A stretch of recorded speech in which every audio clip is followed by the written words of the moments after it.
আচ্ছা, আপনারা কি জানেন চট্টগ্রাম নগরীর হাটহাজারের জমিনে এমন একজন আউলিয়া শুয়ে আছেন যিনি কিনা এক জায়গায় বসে দীর্ঘ 12 বছর আল্লাহর দিনে মগ্ন ছিলেন। তো আসুন আজকের এই মিনি ব্লগের মাধ্যমে আপনাদের নিয়ে যাব সে মহান অলির দরবারে এবং শোনাবো ওনার রহস্যময় ইতিহাস।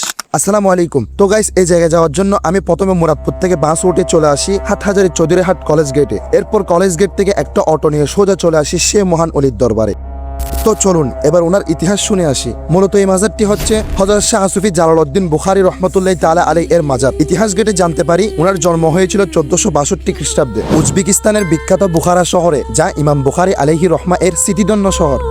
জানা যায় এই মহান সাধক আজ থেকে প্রায় 500 বছর আগে 1505 খ্রিস্টাব্দে সুলতান নাসর শাহের আমলে ইসলাম প্রচারের উদ্দেশ্যে এই চট্টগ্রামের জমিনে পবিত্র কদম রাখেন।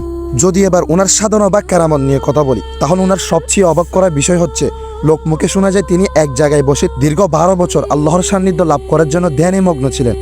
এরপর শোনা যায় ওনার আধ্যাত্মিক শক্তি বা কেরামত নিয়ে একটি চমৎকার ঘটনাও আছে। কথিত আছে সুলতান নুসরাত শাহ একবার ওনাকে পরীক্ষা করার জন্য বিড়াল রান্না করে পাঠিয়েছিলেন, কিন্তু আল্লাহর এই অলি সেই খাবার দেখে বলল, হে বিড়াল তুমি চলে যাও। তখন অলৌকিকভাবে সেই বিড়ালটি জ্যান্ত হয়ে যায়। এই ঘটনা দেখে সুলতান লজ্জিত হন এবং ওনার ভক্ত হয়ে যান। সুলতান খুশি হয়ে এই পুরো এলাকাটি ওনার নামে দান করে দেন, যা আজ আমাদের কাছে জালালাবাদ নামে পরিচিত। 1537 খ্রিস্টাব্দে এই মহান অলি জালালাবাদের এই পবিত্র মাটিতে ওফাত লাভ করেন।